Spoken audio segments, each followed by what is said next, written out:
ಶ್ರೀ ಸಮರ್ಥ ರಾಮದಾಸ ಚರಿತ್ರೆ ಅಧ್ಯಾಯ 4. ಶ್ರೀ ಸಮರ್ಥರ ಬಾಲ್ಯ. ತಾಯಿಗೆ ವಿಶ್ವರೂಪವನ್ನು ತೋರಿಸುವುದು. ಕಾಕಾಸುರನಿಂದ ಶ್ರೀರಾಮನ ಪರೀಕ್ಷೆ. ಉಪನಯನ ಸಂಸ್ಕಾರ. ವಿದ್ಯಾಭ್ಯಾಸ. ಸಪ್ತವಿಧ ಗುರುಗಳು. ಶ್ರೀ ನಿತ್ಯಾನಂದರು ಅವತಾರ ಪುರುಷರಾದ ಶ್ರೀ ಸಮರ್ಥರ ಲೀಲೆಗಳನ್ನು ಅಂತರ್ಮುಖಿಯಾಗಿ ದರ್ಶಿಸುತ್ತಾ ಹೀಗೆ ಪ್ರಾರ್ಥಿಸಿದರು. ಸಿದ್ಧಿಪತಿಯಾದ ಗಣೇಶನೇ, ಜಯವು ಜಯವು ನಿನಗೆ ಶರಣಾಗಿಯು. ನಿನ್ನ ಪಾದದಾಸನಾದ ನಿತ್ಯಾನಂದನು ಶ್ರೀರಾಮಾನುಗ್ರಹ ಸಂಪನ್ನನಾದ ಶ್ರೀ ಸಮರ್ಥರ ಚರಿತ್ರೆಯನ್ನು ಹೇಳತೊಡಗಿದ್ದಾನೆ. ಆ ಲೀಲೆಗಳನ್ನು ಹೇಳಬೇಕಾದರೂ ಕೇಳಬೇಕಾದರೂ ಪ್ರಥಮ ಗುರುವು ಪ್ರಥಮ ದೈವವೂ ಆದ ನಿನ್ನ ಅನುಗ್ರಹದಿಂದಲೇ ಸಾಧ್ಯವಾಗುತ್ತದೆ. ತಂದೆಯೇ, ಗಣನಾಯಕನೇ, ನೀನು ನನ್ನ ಮನಸ್ಸಿನಲ್ಲಿ ನಿಂತು ಯಾವ ವಿಕಲ್ಪಗಳೂ ಬಾರದಂತೆ ಈ ದಿವ್ಯ ಚರಿತ್ರೆಯನ್ನು ಕೊನೆಗಾಣಿಸು. ಶರಣು ಶರಣು ಎಂದು ಮನಃಪೂರ್ವಕವಾಗಿ ಶ್ರೀ ಗಣೇಶನನ್ನು ಪ್ರಾರ್ಥಿಸಿ ವಿದ್ಯಾಸಾಗರನೊಂದಿಗೆ ವತ್ಸ, ಶ್ರೀ ಸ್ವಾಮಿ ಸಮರ್ಥರ ಬಾಲ್ಯ ಲೀಲೆಗಳು ಅತ್ಯದ್ಭುತಗಳು, ಶ್ರದ್ಧೆಯಿಂದ ಕೇಳು ಎಂದು ಹೀಗೆ ಹೇಳತೊಡಗಿದರು. ಶ್ರೀ ಸಮರ್ಥರ ಬಾಲ್ಯ. ಶ್ರೀ ಸಮರ್ಥರ ಚಿಕ್ಕಂದಿನ ಹೆಸರು ನಾರಾಯಣನೆಂದು ಹೇಳಿದೆನಲ್ಲವೇ. ಆತನ ಜನನಾನಂತರ ಸೂರ್ಯಾಜಿಯ ಮನೆಯಲ್ಲಿಯೇ ಅಲ್ಲದೆ ಆ ಗ್ರಾಮ ಪ್ರಜೆಗಳೆಲ್ಲರಿಗೂ ಸಕಲ ಶುಭಗಳು ಕೈ ಸೇರಿದವು. ಸಕಾಲದಲ್ಲಿ ಮಳೆಯಾಗುತ್ತಾ ಒಳ್ಳೆಯ ಬೆಳೆಗಳಾಗುತ್ತಿದ್ದವು. ಸೂರ್ಯಾಜಿಯ ಮನೆಯಲ್ಲಿ ಎಲ್ಲವೂ ಸಮೃದ್ಧವಾಗಿದ್ದು ಯಾವುದಕ್ಕೂ ಕೊರತೆ ಇರಲಿಲ್ಲ. ಎಲ್ಲರಿಗೂ ಸುಖ ಶಾಂತಿಗಳುಂಟಾದವು. ಬಾಲಕನಾದ ನಾರಾಯಣನು ಒಂದೊಂದು ಸಲ ಗಂಭೀರವಾಗಿಯೂ ಒಂದೊಂದು ಸಲ ಪ್ರಸನ್ನವದನನಾಗಿಯೂ ಪ್ರಕಾಶಿಸುತ್ತಿದ್ದನು. ಆ ಬಾಲಕನಿಗೆ ಅಳುವೆಂಬುದೇ ಗೊತ್ತಿಲ್ಲ. ನೆರೆಹೊರೆಯವರು ಎಲ್ಲರೂ ಏನೋ ಒಂದು ನೆಪದಿಂದ ರೇಣುಬಾಯಿಯನ್ನು ಮಾತಾಡಿಸಿ ಮಗುವನ್ನು ಮುದ್ದಾಡಿ ಹೋಗುತ್ತಿದ್ದರು. ನಾರಾಯಣನನ್ನು ಎತ್ತಿಕೊಳ್ಳದಿದ್ದರೆ ಅವರಿಗೆ ಹೊತ್ತು ಕಳೆಯುತ್ತಿರಲಿಲ್ಲ. ಮುದ್ದು ಮುದ್ದಾದ ಆ ಬಾಲಕನ ಆಕರ್ಷಣೆಯು ಹಾಗಿತ್ತು.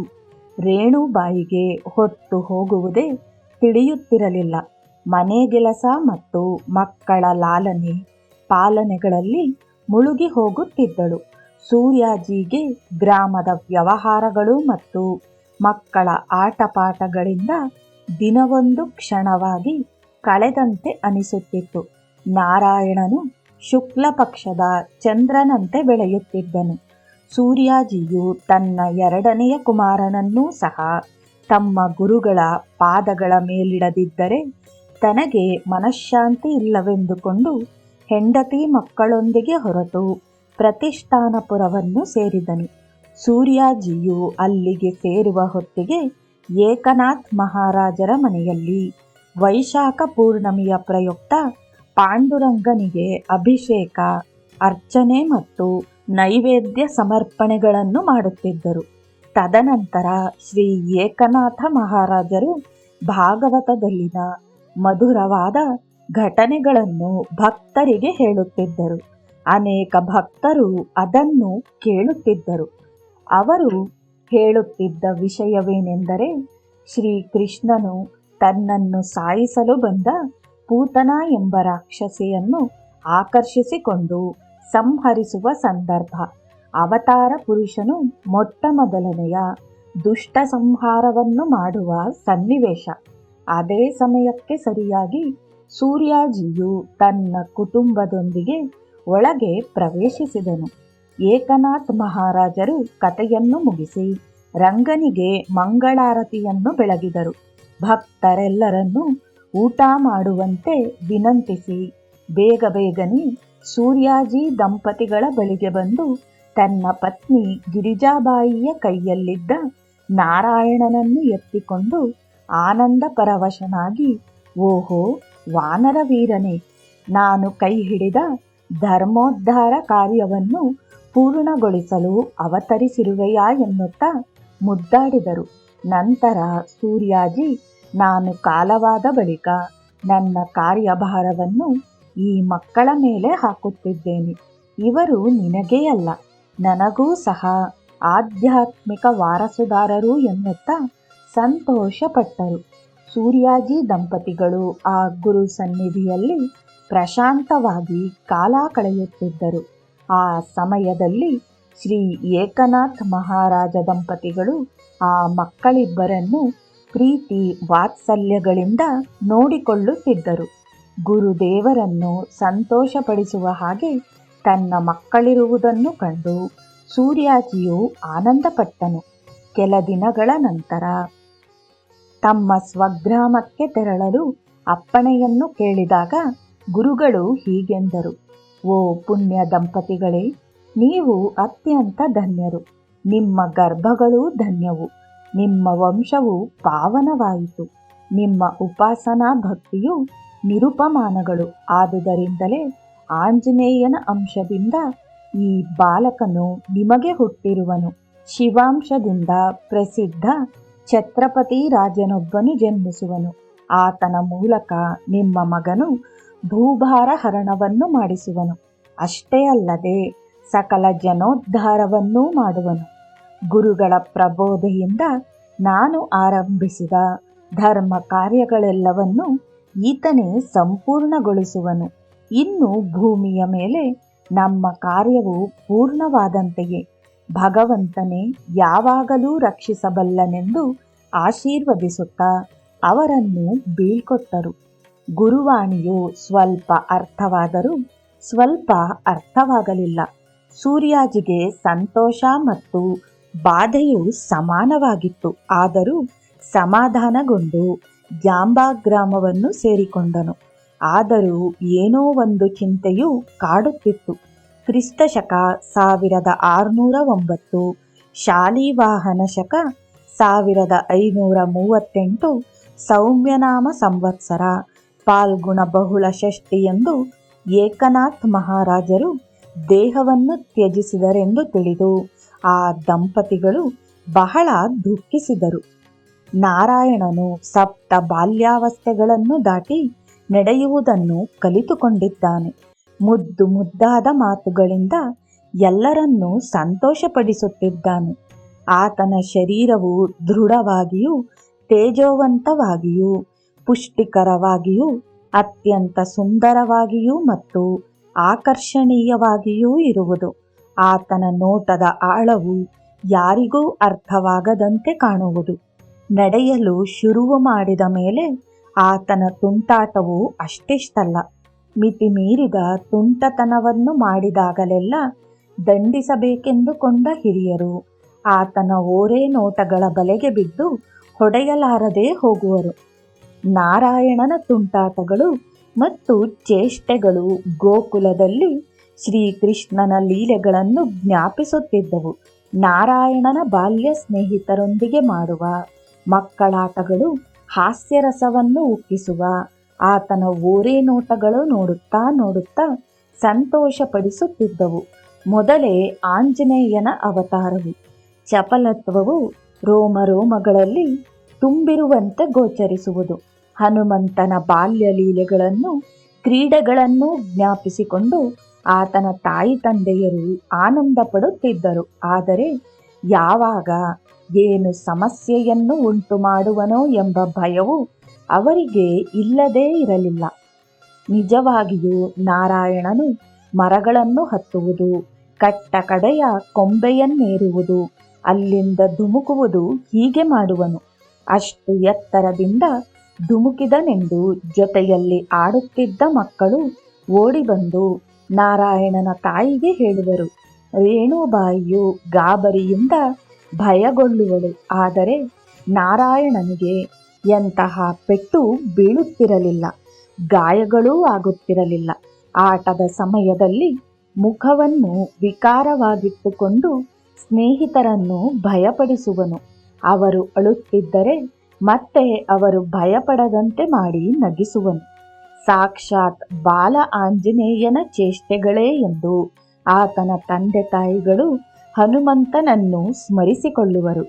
ಹಿರಿಯನಾದ ಶ್ರೇಷ್ಠನೆಷ್ಟು ಸಾತ್ವಿಕನೋ, ಕಿರಿಯನಾದ ನಾರಾಯಣನು ಅಷ್ಟು ತುಂಟನು. ಈತನು ಕಾರಣ ಜನ್ಮನಾಗಿರುವುದರಿಂದ ದೊಡ್ಡವನಾದ ಮೇಲೆ ಸರಿ ಹೋಗುವನೆಂದು ಸೂರ್ಯಾಜಿಯು ರೇಣುಬಾಯಿಯನ್ನು ಸಮಾಧಾನಪಡಿಸುತ್ತಿದ್ದನು. ತನ್ಮಯರಾಗಿ ಶ್ರೀ ನಿತ್ಯಾನಂದರು ಬಾಲ್ಯ ಕ್ರೀಡೆಗಳನ್ನು ವಿವರಿಸುತ್ತಿದ್ದರೆ ಪಾರವಶ್ಯದಿಂದ ವಿದ್ಯಾಸಾಗರನು ಆಲಿಸುತ್ತಿದ್ದನು. ಒಂದು ನಿಮಿಷ ಅವರು ಪ್ರವಚನವನ್ನು ನಿಲ್ಲಿಸಿದಾಗ ವಿದ್ಯಾಸಾಗರನು, ಗುರುದೇವನೇ, ಮಧ್ಯ ಮಾತನಾಡುತ್ತಿರುವುದಕ್ಕೆ ಕ್ಷಮಿಸಿರಿ. ನಾರಾಯಣನು ಸಪ್ತ ಬಾಲ್ಯಾವಸ್ಥೆಗಳನ್ನು ದಾಟಿದನೆಂದು ಹೇಳಿದಿರಿ. ದಯವಿಟ್ಟು ಆ ಅವಸ್ಥೆಗಳ ಬಗ್ಗೆ ವಿವರಿಸಿರಿ ಎಂದು ಬೇಡಿದನು. ನಿತ್ಯಾನಂದರು ಮುಗುಳ್ನಗೆಯೊಂದಿಗೆ, ವಿದ್ಯಾಸಾಗರನೇ, ಪ್ರತಿಯೊಬ್ಬರೂ ಹುಟ್ಟಿದಂದಿನಿಂದ ಮಾಮೂಲಿನಂತೆ ಮಲಗುವರು. ಇದು ಮೊದಲನೆಯ ಅವಸ್ಥೆ. ಕ್ರಮೇಣ ಸ್ವಯಂ ಕೃಷಿಯಿಂದ ಬೋರಲು ಬೀಳುವರು. ಇದು ಎರಡನೆಯ ಅವಸ್ಥೆ. ಮೂರನೆಯದು ಬೋರಲಾಗಿ ಮಲಗಿ ಮುಂದಕ್ಕೆ ಸಾಗುವುದು. ನಾಲ್ಕನೆಯದು ಕುಳಿತುಕೊಳ್ಳುವುದು. ಐದನೆಯದು ಮೊಣಕಾಲಿನ ಮೇಲೆ ನಡೆಯುವುದು. ಆರನೆಯದು ಏನನ್ನಾದರೂ ಹಿಡಿದುಕೊಂಡು ನಿಲ್ಲುವುದು. ಏಳನೆಯದು ನಡೆಯುವುದು. ಈ ಅವಸ್ಥೆಗಳನ್ನು ಒಂದಾದ ನಂತರ ಒಂದನ್ನು ದಾಟಿದಾಗ ಆ ಶಿಶುವಿನ ವಿಲಕ್ಷಣ ಶಕ್ತಿ ವಿಕಾಸವು ತಿಳಿಯುತ್ತಿರುತ್ತದೆ. ಶಿಶುವಿನ ಆರೋಗ್ಯವನ್ನು ತಾಯಿ ತಂದೆಯರು ಗಮನಿಸಬಲ್ಲರು.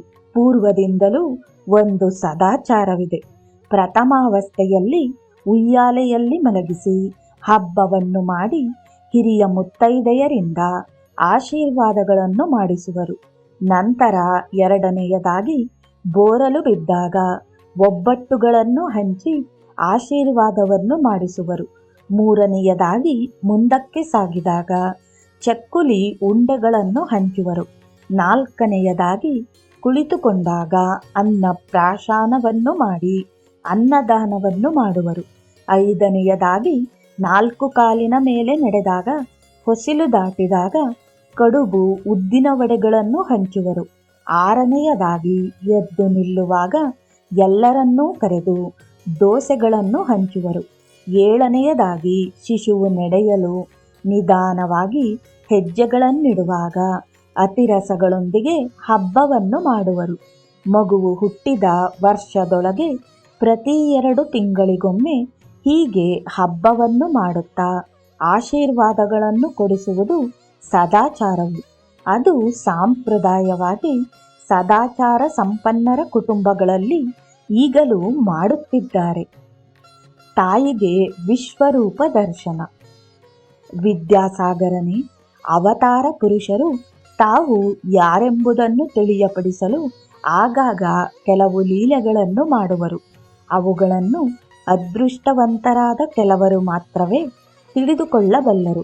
ಒಂದು ದಿನ ರೇಣುಬಾಯಿಯು ಮಜ್ಜಿಗೆಯನ್ನು ಕಡೆಯುತ್ತಿದ್ದಳು. ಎಲ್ಲಿಂದಲೋ ಓಡಿ ಬಂದ ನಾರಾಯಣನು ಕೈ ಚಾಚಿ, ನನಗೆ ಬೆಣ್ಣೆಯನ್ನು ಕೊಡು ಎಂದು ಕೇಳಿದನು. ಅದಕ್ಕೆ ತಾಯಿಯು, ಮಗು, ಆತುರ ಪಡುವೆ ಏಕೆ? ಸ್ವಲ್ಪ ನಿಧಾನಿಸು ಎನ್ನುತ್ತಿರುವಾಗಲೇ ಆಕೆಯ ಮಾತನ್ನು ಲೆಕ್ಕಿಸದೆ ಆತುರದಿಂದ ಮಜ್ಜಿಗೆಯ ಮಡಕೆಯಲ್ಲಿ ಕೈಯಿಟ್ಟು ಬೆಣ್ಣೆಯನ್ನು ತೆಗೆದುಕೊಂಡನು. ಆತನ ಆತುರದ ಕೆಲಸಕ್ಕೆ ತಾಯಿಗೆ ಕೋಪ ಬಂತು. ಆತನ ಬೆನ್ನಿನ ಮೇಲೆ ಬಲವಾಗಿ ಹೊಡೆದಳು. ನಾರಾಯಣನು ಜೋರಾಗಿ ಅಳಲಾರಂಭಿಸಿದನು. ಆ ಬಾಯಿಯನ್ನು ನೋಡು, ಎಷ್ಟು ಅಗಲವಾಗಿ ತೆರೆದಿರುವನೋ ಎನ್ನುತ್ತಾ ಆತನ ಬಾಯಿಯ ಕಡೆಗೆ ನೋಡಿದಳು. ಅಷ್ಟೇ, ನಿಶ್ಚೇಷ್ಟಳಾಗಿ ನಿಂತಳು. ಆ ಬಾಯಿಯಲ್ಲಿ ಯಶೋದೆಗೆ ಕೃಷ್ಣ ಪರಮಾತ್ಮನು ತೋರಿಸಿದಂತೆ 14 ಭುವನಗಳು ಕಾಣಿಸಿದವು. ಆ ತಾಯಿಯು ಸಂಭ್ರಮಾಶ್ಚರ್ಯಗಳಿಂದ ನೋಡತೊಡಗಿದಳು.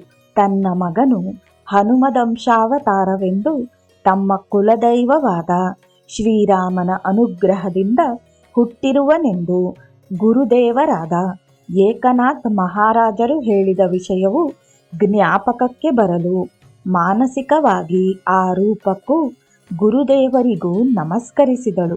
ಈ ವಿಷಯವನ್ನು ಯಾರಿಗೂ ಹೇಳದೆ ಗೌಪ್ಯವಾಗಿಟ್ಟುಕೊಂಡಳು. ಏಕೆಂದರೆ ತನ್ನ ಮಗನಿಗೆ ಎಲ್ಲಿ ಯಾರಿಂದ ದೃಷ್ಟಿಯಾಗುವುದೋ ಎಂಬುದು ಆಕೆಯ ಭಯವು. ವಿದ್ಯಾಸಾಗರನೇ, ಈ ಲೀಲೆಗಳನ್ನು ಹೇಳುತ್ತಿದ್ದರೆ ಶ್ರೀರಾಮನ ಬಾಲ್ಯದ ಒಂದು ಅದ್ಭುತ ಲೀಲೆಯು ಜ್ಞಾಪಕಕ್ಕೆ ಬರುತ್ತಿದೆ. ಶ್ರೀರಾಮನು ತಾನು ಅವತಾರ ಪುರುಷನೆಂದು ಎಲ್ಲಿಯೂ ಪ್ರಕಟಿಸದಿದ್ದರೂ ಆತನ ಅದ್ಭುತ ಕಾರ್ಯಗಳನ್ನು ತಿಳಿದು ಮೇಧಾವಿಗಳು, ಮಹರ್ಷಿಗಳು ತಿಳಿದುಕೊಂಡರು.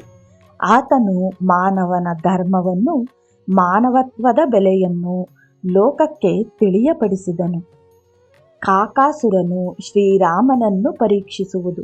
ಶ್ರೀರಾಮನು ತನ್ನ ಚಿಕ್ಕ ವಯಸ್ಸಿನಲ್ಲಿ ತನ್ನನ್ನು ಪರೀಕ್ಷಿಸಲು ಬಂದ ಕಾಕಾಸುರನಿಗೆ ತನ್ನ ದಿವ್ಯ ಲೀಲೆಯನ್ನು ತೋರಿಸಿ ಆಶ್ಚರ್ಯಪಡಿಸಿದನು. ಆಗ ಶ್ರೀರಾಮನ ವಯಸ್ಸು 3 ವರ್ಷಗಳು ಮಾತ್ರವೇ. ಕಾಕಾಸುರನು ಶ್ರೀರಾಮನ ಭಕ್ತನು.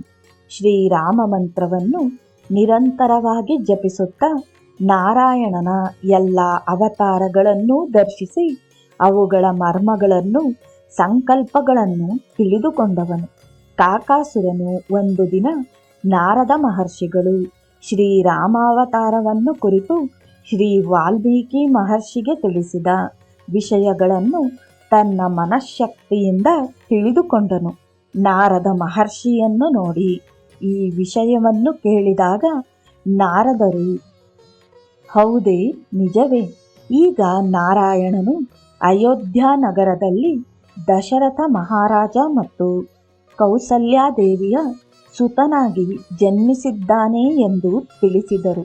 ಆಶ್ಚರ್ಯದಿಂದಲೂ ಆನಂದದಿಂದಲೂ ಕೂಡಲೇ ಶ್ರೀರಾಮನನ್ನು ದರ್ಶಿಸಲು ಬಂದು ದೂರವಾಗಿರುತ್ತಾ ಆ ಬಾಲರಾಮನ ಚೇಷ್ಟೆಗಳನ್ನು ಗಮನಿಸತೊಡಗಿದನು. ಆ ಬಾಲಕನು ಸಾಮಾನ್ಯ ಮಾನವನಂತೆ ಪ್ರವರ್ತಿಸುವುದನ್ನು ಕಂಡು ಸಂಶಯಗೊಂಡನು. ಶ್ರೀರಾಮನೂ ಸಹ ಆತನ ಮನಃಸಂಕಲ್ಪವನ್ನು ತಿಳಿದುಕೊಂಡು ಕಾಕಾಸುರನಿಗೆ ತನ್ನ ನಿಜತತ್ವವನ್ನು ತಿಳಿಯಪಡಿಸಲು ಒಂದು ಲೀಲೆಯನ್ನು ಮಾಡಿದನು. ಅದೇ ಸಮಯದಲ್ಲಿ ದಾಸಿಗಳು ಶ್ರೀರಾಮನ ಮುಂದೆ ಕೆಲವು ತಿನ್ನುವ ಪದಾರ್ಥಗಳನ್ನಿಟ್ಟು ದೂರವಾಗಿ ಹೊರಟರು. ಆಗ ಕಾಕಾಸುರನಿಗೆ ಶ್ರೀರಾಮನನ್ನು ಪರೀಕ್ಷಿಸುವ ಸಂಕಲ್ಪ ಉಂಟಾಯಿತು. ಆ ತಿಂಡಿ ತಿನಿಸುಗಳಿಗಾಗಿ ಕಾಗೆಯ ರೂಪದಲ್ಲಿ ಬಂದು ಎತ್ತಿಕೊಂಡು ಹೋಗಲು ಪ್ರಯತ್ನಿಸುತ್ತಿದ್ದರೆ ಬಾಲರಾಮನು ಆ ಕಾಗೆಯನ್ನು ಹೆದರಿಸಿ ಓಡಿಸುತ್ತಿದ್ದನು. ಆದರೂ ಆ ಕಡೆ ಈ ಕಡೆ ಹಾರುತ್ತಾ ಆ ತಟ್ಟೆಯಲ್ಲಿದ್ದ ಒಂದು ಮಿಠಾಯಿಯನ್ನು ಎತ್ತಿಕೊಂಡು ದೂರಕ್ಕೆ ಹಾರಿದನು. ಅದನ್ನು ಹಿಂಬಾಲಿಸಿ ಬಾಲರಾಮನು ಪುಟ್ಟ ಪುಟ್ಟ ಹೆಜ್ಜೆಗಳನ್ನಿಡುತ್ತಾ ಆ ಕಾಗೆಯನ್ನು ಓಡಿಸುತ್ತಾ ಅರಮನೆಯನ್ನೆಲ್ಲ ತಿರುಗಿಸಿದನು. ಶ್ರೀರಾಮನು ನಗುತ್ತಾ ಆ ಕಾಗೆಯನ್ನು ಬೆದರಿಸುತ್ತಾ ಹಿಂಬಾಲಿಸುತ್ತಿದ್ದನು. ಇದ್ದಕ್ಕಿದ್ದಂತೆ ಕಾಕಾಸುರನು ಆಕಾಶದೊಳಗೆ ಪ್ರಯಾಣಿಸಿದನು. ಆಕಾಶದಲ್ಲಿ ರಾಮನೂ ಸಹ ಅವನನ್ನು ಹಿಂಬಾಲಿಸುತ್ತಿದ್ದನು. ಕಾಕಾಸುರನು ವೇಗವಾಗಿ ಪ್ರಯಾಣಿಸುತ್ತಾ ಮುಂದೆ ನೋಡಲು ಮುಂದೆಯೂ ರಾಮನಿದ್ದನು, ಹಿಂದೆ ನೋಡಲು ಅಲ್ಲಿಯೂ ರಾಮನು ಬರುತ್ತಿದ್ದಾನೆ. ಕಾಕಾಸುರನು ಬಹು ವೇಗವಾಗಿ ಬ್ರಹ್ಮಲೋಕದ ಕಡೆಗೆ ಪ್ರಯಾಣಿಸಿದನು. ರಾಮನು ಅಲ್ಲಿಯೂ ಇದ್ದಾನೆ. ಅಲ್ಲಿಂದ ಕೈಲಾಸಕ್ಕೂ ವೈಕುಂಠಕ್ಕೂ ಹೋದರೆ ಅಲ್ಲಿಯೂ ರಾಮನೇ ಇದ್ದಾನೆ. ಕಾಕಾಸುರನಿಗೆ ಆನಂದ ಉಂಟಾಗಿ ಶ್ರೀರಾಮನನ್ನು ಶರಣು ಬೇಡಿ ಮತ್ತೆ ಅಯೋಧ್ಯ ನಗರಕ್ಕೆ ಬಂದು ನೋಡಲು ಶ್ರೀರಾಮನು ಮುಗುಳ್ನಗೆಯಿಂದ ದರ್ಶನವನ್ನು ಕೊಟ್ಟನು. ಕಾಕಾಸುರನು ತಾನು ತೆಗೆದುಕೊಂಡಿದ್ದ ಮಿಠಾಯಿಯನ್ನು ಅಲ್ಲಿದ್ದ ತಟ್ಟೆಯಲ್ಲಿಟ್ಟು ಶ್ರೀರಾಮನ ಮುಂದೆ ನಿಂತು ಹೀಗೆ ಪ್ರಾರ್ಥಿಸಿದನು. ಓ ಅನಂತ ಪದ್ಮನಾಭನೇ, ಶೇಷಶಯನನೇ, ನಾರಾಯಣನಾಗಿ ಲೋಕಗಳನ್ನಾಳುತ್ತಾ ಭೂಮಿಯ ಮೇಲೆ ಧರ್ಮ ಸ್ಥಾಪನೆಯನ್ನು ಮಾಡಲು ನೀನು ಮತ್ಸ್ಯ, ಕೂರ್ಮ, ವರಾಹ, ನಾರಸಿಂಹ, ವಾಮನ ಮತ್ತು ಭಾರ್ಗವರಾಮರೆಂಬ ಅವತಾರಗಳನ್ನು ತಾಳಿರುವೆ. ಆಯಾ ಅವತಾರಗಳಲ್ಲಿನ ವಿಶೇಷವನ್ನು ಕಂಡು ತಿಳಿದು ಧನ್ಯನಾದೆ. ಓ ದಿವ್ಯವಾದ ಸಾಕಾರ ಮೂರ್ತಿಯೇ, ಈ ರಾಮಾವತಾರವನ್ನು ತಿಳಿದುಕೊಂಡು ದರ್ಶನಕ್ಕಾಗಿಯೇ ಬಂದಿರುವೆ. ಅಕಸ್ಮಾತಾಗಿ ನಾನು ಮಾಡಿದ ಈ ಸಾಹಸವನ್ನು ಮನ್ನಿಸಿ ದಯೆ ತೋರಬೇಕೆಂದು ಬೇಡಿಕೊಳ್ಳುತ್ತಿದ್ದೇನೆ. ಓ ಸಕಲ ಭುವನೇಶ್ವರನೇ, ಸರ್ವಸೃಷ್ಟಿ ಕಾರಣ ಸ್ವರೂಪನೇ, ನಾನು ಸದಾ ನಿನ್ನ ನಾಮಸ್ಮರಣೆಯೊಂದಿಗೆ ಜೀವಿಸುತ್ತಿದ್ದೇನೆ. ನಿನಗೆ ದಾಸಾನುದಾಸನು. ನನ್ನನ್ನು ಕ್ಷಮಿಸಿ ನಿನ್ನ ನಿಜರೂಪ ದರ್ಶನವನ್ನು ಅನುಗ್ರಹಿಸು ಎಂದು ಬೇಡಿದನು. ಆಗ ದಯಾರ್ಧ ಸ್ವರೂಪನಾದ ಶ್ರೀರಾಮನು ತನ್ನ ನಿಜ ಸ್ವರೂಪವನ್ನು ತೋರಿಸಿದನು. ವಿದ್ಯಾಸಾಗರನು ಶ್ರೀ ಸಮರ್ಥ ರಾಮದಾಸರು ತಾಯಿಗೆ ತೋರಿಸಿದ ಲೀಲೆಯೂ ಕೂಡ ಇಂತಹುದೇ ಎಂದು ಕೈಗಳನ್ನು ಜೋಡಿಸಿ ಶ್ರೀರಾಮ ತತ್ವವನ್ನು, ಹನುಮತ್ ತತ್ವವನ್ನು ಮನೋನೇತ್ರಗಳಿಂದ ದರ್ಶಿಸಿ ಶ್ರೀ ನಿತ್ಯಾನಂದರು ಸಂತೋಷಪಟ್ಟರು. ವಿದ್ಯಾಸಾಗರನೂ ಸಹ ಅವರ ಮನವನ್ನರಿತು ತಾನೂ ಕೈಜೋಡಿಸಿ ಶ್ರೀರಾಮನನ್ನು ಸ್ಮರಿಸಿ ನಮಸ್ಕರಿಸಿದನು. ಓದುಗರೇ, ನೀವು ಈ ಸಮಯದಲ್ಲಿ ಅವರನ್ನು ಸ್ಮರಿಸಿ ಜಯನಾದಗಳನ್ನು ಮಾಡಿರಿ. ಜಯ ಜಯ ಶ್ರೀರಾಮಚಂದ್ರ ಮಹಾರಾಜ್ ಕಿ ಜೈ. ಸೂರ್ಯಾಜಿಯು ಹಿರಿಯವನಾದ ಶ್ರೇಷ್ಠನಿಗೆ 7 ವರ್ಷಗಳಾದಾಗ ನಾರಾಯಣನಿಗೂ ಸಹ ಒಟ್ಟಿಗೆ ಉಪನಯನವನ್ನು ಮಾಡಲು ಸುಮುಹೂರ್ತವನ್ನು ನಿರ್ಣಯಿಸಿದನು. ಬಂಧು ಮಿತ್ರರೆಲ್ಲರನ್ನೂ ಆಹ್ವಾನಿಸಿ ಅತ್ಯಂತ ವೈಭವದಿಂದ ಆ ಶುಭ ಕಾರ್ಯವನ್ನು ಮಾಡತೊಡಗಿದನು. ಅನೇಕ ಮಂದಿ ಸಹೃದಯರು ಕಾರ್ಯಕ್ರಮಕ್ಕೆ ಬಂದಿದ್ದರೂ ಸಹ ಸೂರ್ಯಾಜಿಗೆ ತೃಪ್ತಿ ಇರಲಿಲ್ಲ. ತನ್ನ ಸದ್ಗುರುದೇವರು ಇಲ್ಲವೆಂಬ ಕೊರತೆಯು ಬಾಧಿಸುತ್ತಿತ್ತು. ಸದ್ಗುರುಗಳು ಭೌತಿಕವಾಗಿ ಇಲ್ಲದಿದ್ದರೂ ಅವರ ದಿವ್ಯ ಶಕ್ತಿಯು ನಿತ್ಯವೂ ಮತ್ತು ಸತ್ಯವು. ಆದುದರಿಂದ ನಿತ್ಯ ಸತ್ಯರಾದ ಗುರುದೇವರ ಆಶೀರ್ವಾದವು ತನ್ನ ಮಕ್ಕಳಿಗೆ ಚಿಕ್ಕಂದಿನಲ್ಲಿಯೇ ಲಭಿಸಿದೆ ಎಂದು ಸಮಾಧಾನಗೊಳ್ಳುತ್ತಾ ಏಕನಾಥ್ ಮಹಾರಾಜರನ್ನು ಸ್ಮರಿಸಿಕೊಂಡು ಮಕ್ಕಳಿಗೆ ಜ್ಞಾನೋಪವೀತ ಧಾರಣೆಯನ್ನು ಮಾಡಿದನು. ಬಂದವರೆಲ್ಲರನ್ನೂ ತಕ್ಕ ರೀತಿಯಲ್ಲಿ ಸತ್ಕರಿಸಿದನು. ಸಮರ್ಥರ ವಿದ್ಯಾಭ್ಯಾಸ. ವೇದಾಧ್ಯಯನಕ್ಕಾಗಿ ಉಪಾಧ್ಯಾಯರ ಬಳಿಯಲ್ಲಿ ಮಕ್ಕಳಿಬ್ಬರನ್ನೂ ಸೇರಿಸಿದರು. ಅವತಾರ ಮೂರ್ತಿಗಳಾದ ಆ ಮಕ್ಕಳಿಬ್ಬರು ಅತ್ಯಲ್ಪ ಕಾಲದಲ್ಲಿಯೇ ವೇದ ವಿದಿತವಾದ ವಿದ್ಯೆಗಳನ್ನು ಅಭ್ಯಸಿಸಿದರು. ನಿತ್ಯ ನೈಮಿತ್ತಿಕ ಕಾರ್ಯಕ್ರಮಗಳನ್ನು, ಪೂಜಾ ಹೋಮಾದಿ ಪ್ರಕ್ರಿಯೆಗಳನ್ನು ಸಶಾಸ್ತ್ರೀಯವಾಗಿ ಕಲಿತುಕೊಂಡರು. ಇವರ ವಿದ್ಯಾಭ್ಯಾಸದ ಗ್ರಹಣಶಕ್ತಿ ಮತ್ತು ಧಾರಣಾಶಕ್ತಿಗಳನ್ನು ಕಂಡು ಉಪಾಧ್ಯಾಯರೇ ಬೆರಗಾದರು. ಆ ಶಿಷ್ಯರಿಬ್ಬರ ಸಮಯ ಪ್ರಜ್ಞೆ, ವೇದ ರಹಸ್ಯಗಳನ್ನು ತಿಳಿದುಕೊಳ್ಳುವ ವಿಧಾನ, ಉಪನಿಷತ್ ವಾಕ್ಯಗಳನ್ನು ಮನವರಿಕೆ ಮಾಡಿಕೊಳ್ಳುವ ರೀತಿಯನ್ನು ಕಂಡು ಸಂತೋಷ ಪಡುತ್ತಿದ್ದರು. ಶಿಷ್ಯರ ಪ್ರತಿಭೆಯನ್ನು ಅವರ ಮುಂದೆ ಹೊಗಳಬಾರದು. ಆದುದರಿಂದ ಅವರ ತಂದೆಯ ಬಳಿ ಹೀಗೆನ್ನುತ್ತಿದ್ದರು: ಸೂರ್ಯಾಜಿ, ನಿನ್ನ ಮಕ್ಕಳು ಸಾಮಾನ್ಯರಲ್ಲಪ್ಪ, ಖಂಡಿತವಾಗಿಯೂ ಅವತಾರ ಪುರುಷರು. ನಮ್ಮ ಪೂರ್ವ ಪುಣ್ಯ ವಿಶೇಷದಿಂದಲೇ ಇಂತಹ ಮಕ್ಕಳಿಗೆ ವಿದ್ಯೆಯನ್ನು ಕಲಿಸುವ ಅವಕಾಶವು ಸಿಕ್ಕಿದೆ. ನಮ್ಮ ಜನ್ಮ ಜನ್ಮಾಂತರಗಳ ಸುಕೃತದಿಂದಲೇ ಇಂತಹ ಶಿಷ್ಯರಿಗೆ ಗುರುವಾಗಿ ನಾವು ನಿಯಮಿಸಲ್ಪಟ್ಟಿದ್ದೇವೆ ಎಂದು ಹಿಗ್ಗುತ್ತಿದ್ದರು. ಸಮರ್ಥನು ವಿದ್ಯಾಭ್ಯಾಸವನ್ನು ಮಾಡುವ ಸಮಯದಲ್ಲಿ ಅತಿ ಗಂಭೀರವಾಗಿರುತ್ತಿದ್ದನು. ಗುರುದೇವರ ಬಳಿ ಶ್ರದ್ಧಾ ಭಕ್ತಿ ವಿನಯ ವಿಧೇಯತೆಗಳಿಂದ ನಡೆದುಕೊಳ್ಳುತ್ತಿದ್ದನು. ಗುರು ಸನ್ನಿಧಿಯಲ್ಲಿ ಬೇರೆ ಯಾವ ಆಲೋಚನೆಯೂ ಇರುತ್ತಿರಲಿಲ್ಲ. ಏಕಾಗ್ರತೆಯಿಂದ ವಿದ್ಯೆಯನ್ನು ಕಲಿಯುವುದರಲ್ಲಿ ಲೀನವಾಗಿರುತ್ತಿದ್ದನು. ಸ್ವಲ್ಪ ಕಾಲದಲ್ಲಿಯೇ ಸಂಸ್ಕೃತ ಕಾವ್ಯಗಳನ್ನು ಓದಿದನು. ಸಹ ವಿದ್ಯಾರ್ಥಿಗಳಿಗೆ ಅರ್ಥವಾಗದ ವಿಷಯಗಳನ್ನು, ಅವುಗಳ ವಿವರಣೆಯನ್ನು ಸುಲಭವಾಗಿ ಹೇಳಿಕೊಡುತ್ತಿದ್ದನು. ಬಹಳ ತಿಳುವಳಿಕೆಯಿಂದ ಕೇಳುವವರ ಮನಸ್ಸಿಗೆ ಅರ್ಥವಾಗುವಂತೆ ತುಂಬ ಚೆನ್ನಾಗಿ ಹೇಳುತ್ತಿದ್ದನು. ಆದರೆ ವಿದ್ಯಾಭ್ಯಾಸದ ಸಮಯವು ಮುಗಿಯುತ್ತಿದ್ದಂತೆಯೇ ಬೀದಿಗೆ ಬಂದು ಮಕ್ಕಳೆಲ್ಲರನ್ನೂ ಸೇರಿಸಿಕೊಂಡು ತನ್ನ ಸಹಜವಾದ ತುಂಟ ಚೇಷ್ಟೆಗಳನ್ನು ಮಾಡಲು ಮುಂದಾಗುತ್ತಿದ್ದನು. ಅಂದರೆ ಇನ್ನೇನು, ಮರಗಳನ್ನು ಹತ್ತುವುದು, ಕೊಂಬೆಗಳನ್ನು ಮುರಿಯುವುದು, ಕೊಂಬೆಗಳನ್ನು ಹಿಡಿದುಕೊಂಡು ಉಯ್ಯಾಲೆಯಾಡುವುದು, ಮೇಲಿಂದ ಧುಮುಕುವುದು, ಗೋಡೆಗಳನ್ನು ಹತ್ತಿ ಮನೆಗಳ ಮೇಲೆ ಜಿಗಿಯುವುದು ಮುಂತಾದವುಗಳನ್ನು ಮಾಡುತ್ತಾ ಊರಿನವರನ್ನು ಭಯಪಡಿಸುತ್ತಿದ್ದನು. ನಾರಾಯಣನು ಬಿದ್ದು ಹೋಗಿದ್ದಾನೆಂದು ಎಲ್ಲರೂ ಹೋಗಿ ನೋಡಿದಾಗ ಆತನಿಗೆ ಏನೂ ಆಗಿರುತ್ತಿರಲಿಲ್ಲ. ಸಣ್ಣ ಏಟು ಕೂಡ ಬಿದ್ದಿರುತ್ತಿರಲಿಲ್ಲ. ಈ ಚೇಷ್ಟೆಗಳನ್ನು ನೋಡಿದ ಕೆಲವರು ಈತನ ತಂದೆ ತಾಯಿಗಳಿಗೆ ಹೇಳುತ್ತಿದ್ದರು. ಅವರೆಲ್ಲರೂ ದೊಡ್ಡವನಾದ ಶ್ರೇಷ್ಠನನ್ನು ಮೆಚ್ಚಿಕೊಳ್ಳುತ್ತಿದ್ದರು. ಚಿಕ್ಕವನ ಚೇಷ್ಟೆಗಳ ಬಗ್ಗೆ ಮಾತನಾಡುತ್ತಿದ್ದರು. ನಾರಾಯಣನ ಕೆಲಸಗಳೇ ಅವರಿಗೆ ಅರ್ಥವಾಗುತ್ತಿರಲಿಲ್ಲ. ಆತನು ಮಾಡುವ ತುಂಟಾಟಗಳಿಗೆ ಮಿತಿಯೇ ಇರುತ್ತಿರಲಿಲ್ಲ. ಇದರಿಂದ ಕೋಪಗೊಳ್ಳುತ್ತಿದ್ದರು. ಆದರೆ ನಾರಾಯಣನನ್ನು ನೋಡಿದ ಕೂಡಲೇ ಆಂಜನೇಯ ಸ್ವಾಮಿಯು ಜ್ಞಾಪಕಕ್ಕೆ ಬರುತ್ತಿದ್ದನು. ಏನನ್ನೂ ಮಾತನಾಡಲಾಗದೇ ಹೋಗುತ್ತಿದ್ದರು. ಪುರಾಣ ಇತಿಹಾಸಗಳಲ್ಲಿ ಆ ಆಂಜನೇಯ ಸ್ವಾಮಿಯ ಬಾಲಕ್ರೀಡೆಗಳು, ಆತನ ತಾಯಿ ತಂದೆಯರಾದ ಅಂಜನ, ಕೇಸರಿಯವರು ಪಡುತ್ತಿದ್ದ ಆವೇದನೆಗಳು ಕಣ್ಣೆದುರಿಗೆ ಬರುತ್ತಿದ್ದವು. ಮಕ್ಕಳಿಬ್ಬರ ವಿದ್ಯಾಭ್ಯಾಸವು ಪೂರ್ತಿಯಾಗತೊಡಗಿತು. ಆದರೆ ಸೂರ್ಯಾಜಿಗೆ ಸಂತೋಷಕ್ಕಿಂತ ಚಿಂತೆಯೇ ಹೆಚ್ಚಾಗಿದೆ.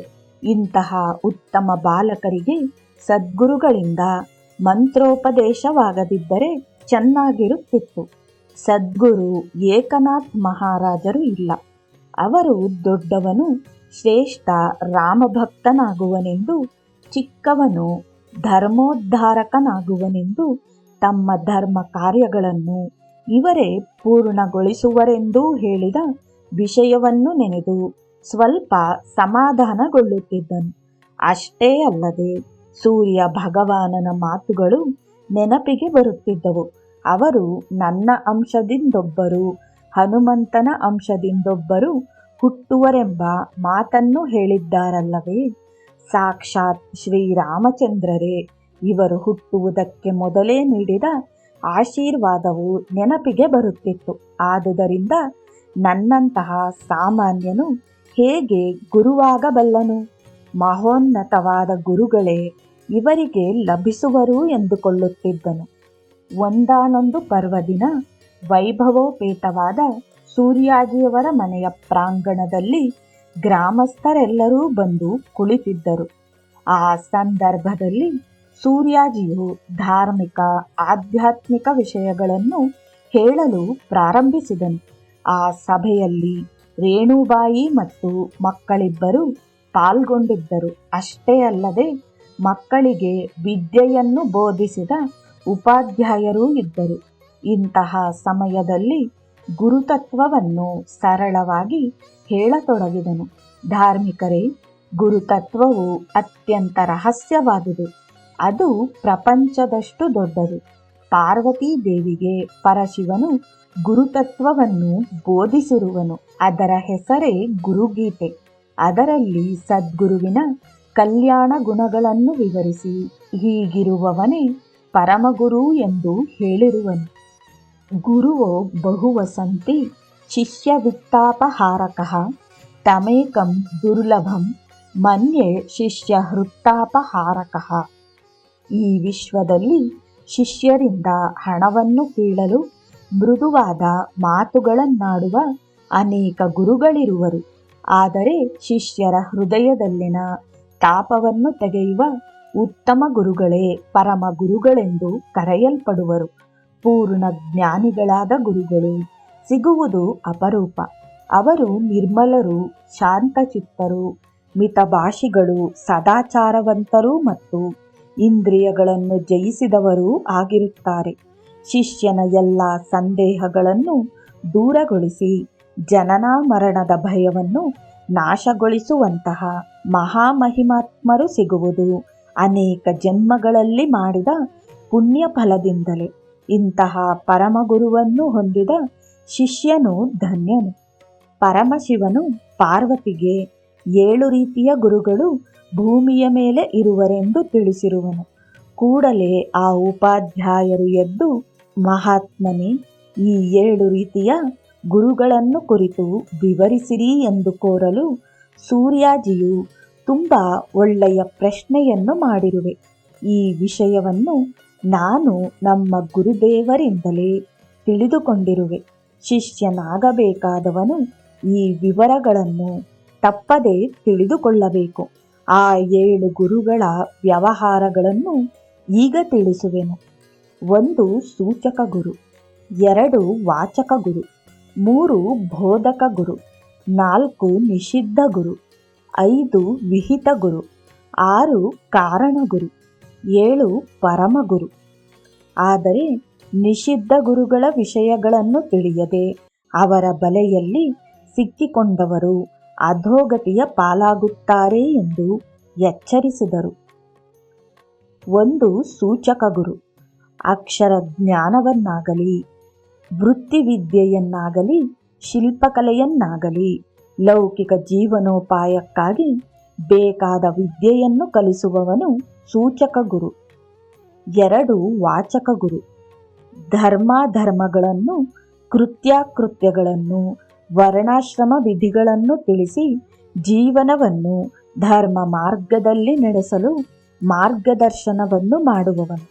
ಪುರಾಣ ಇತಿಹಾಸಗಳನ್ನು, ಶಾಸ್ತ್ರ ವಿಷಯಗಳನ್ನು ಹೇಳುವವನು ವಾಚಕ ಗುರು. 3 ಬೋಧಕ ಗುರು ಮಂತ್ರವನ್ನು ಉಪದೇಶಿಸಿ ಜಪ ತಪಾದಿಗಳ ಮೂಲಕ, ಸಾಧನೆಗಳ ಮೂಲಕ ಜೀವನವನ್ನು ಪಾವನಗೊಳಿಸಿಕೊಳ್ಳಬೇಕೆಂದು ಬೋಧಿಸುವವನು ಬೋಧಕ ಗುರು. 4 ವಿಹಿತ ಗುರು ನಿತ್ಯಾನಿತ್ಯ ವಿವೇಕ ಜ್ಞಾನವನ್ನು ಉಂಟು ಮಾಡಿ ಸಂಸಾರದಲ್ಲಿನ ದುಃಖಗಳೆಲ್ಲವನ್ನು ಸಹಿಸಿಕೊಳ್ಳುತ್ತಾ ಕರ್ಮಾನುಭವಗಳನ್ನು ಅನುಭವಿಸುತ್ತಾ ಇದರಿಂದ ಎಂದಿಗಾದರೂ ಮುಕ್ತನಾಗಬೇಕೆಂದು ತಿಳಿಸಿ ಜೀವಿಗೆ ಹಿತವನ್ನುಂಟು ಮಾಡುವವನು ವಿಹಿತ ಗುರು. 5 ಕಾರಣ ಗುರು ಆತ್ಮ ಪರಮಾತ್ಮ ಜ್ಞಾನವನ್ನು, ತತ್ವಮಸ್ಯಾದಿ ಮಹಾಕಾವ್ಯಗಳ ಅರ್ಥವನ್ನು ತಿಳಿಸಿ ವ್ಯಕ್ತಿಯನ್ನು ಜ್ಞಾನ ಸಾಧನೆಯ ಕಡೆಗೆ ಪ್ರೋತ್ಸಾಹಿಸುವವನು ಕಾರಣ ಗುರು. ವೇದಸಾರ ಮತ್ತು ಉಪನಿಷತ್ ಸಾರಗಳ ಆಧಾರದ ಮೇಲೆ ಮಾನವನನ್ನು ಪಾವನನಾಗುವಂತೆ ಮಾಡುವವನೂ ಸಿಗುವುದು ಒಂದು ಕಾರಣವೇ. ಆದುದರಿಂದ ಕಾರಣ ಗುರುವು ಶ್ರೇಷ್ಠನು. 6 ಪರಮಗುರು ಜೀವಿಯು ಮಾಡಿಕೊಂಡಿರುವ ಅನೇಕ ಜನ್ಮಗಳ ಪುಣ್ಯ ಫಲದಿಂದ ಪರಮಗುರುವು ಲಭಿಸುವನು. ಆಗ ಪರಮಗುರುವಿನ ಸೇವೆಯಲ್ಲಿ ನಿಮಗ್ನನಾದರೆ ಪುನರ್ಜನ್ಮವೇ ಇಲ್ಲವೆಂದು ಶಿವನು ತಿಳಿಸಿರುವನು. ಸಾಧಕನ ಸಕಲ ಸಂದೇಹಗಳನ್ನೂ ನಿವಾರಿಸಿ ಪರಮಗುರುವು ಬ್ರಹ್ಮತತ್ವವನ್ನು ತೋರಿಸಿಕೊಡಬಲ್ಲನು. ಆದುದರಿಂದ ಅನ್ವೇಷಣೆಯಿಂದ, ಶುದ್ಧ ಭಕ್ತಿಯಿಂದ, ನಿರಂತರ ಸ್ಮರಣೆಯಿಂದ, ನಿರ್ಮಲವಾದ ಅಂತಃಕರಣದಿಂದ ಪರಮಗುರುವು ಲಭಿಸುವನು. 7 ನಿಷಿದ್ಧ ಗುರು ಮೋಹನ, ಮಾರಣ, ವಶೀಕರಣಗಳೆಂಬ ಕ್ಷುದ್ರ ಮಂತ್ರೋಪಾಸನೆಗಳಿಂದ ಹಣಕ್ಕಾಗಿ ಮತ್ತು ತನ್ನ ಸ್ವಾರ್ಥಕ್ಕಾಗಿ ಮಂತ್ರ ತಂತ್ರವಿದ್ಯೆಯನ್ನು ಕಲಿಸುವವನು ನಿಷಿದ್ಧ ಗುರು. ಈ ಬಲೆಯಲ್ಲಿ ಬಿದ್ದವನು ಸೃಷ್ಟಿಯಿರುವಷ್ಟು ಕಾಲವು ಮಾನವ ಜನ್ಮವನ್ನು ಪಡೆಯಲಾಗದೆ ಕ್ರಿಮಿ ಕೀಟಾದಿ ಜನ್ಮಗಳಲ್ಲೇ ತಿರುಗುತ್ತಾ ಇರಬೇಕೆಂದು ಪರಶಿವನು ಹೇಳಿರುವನು.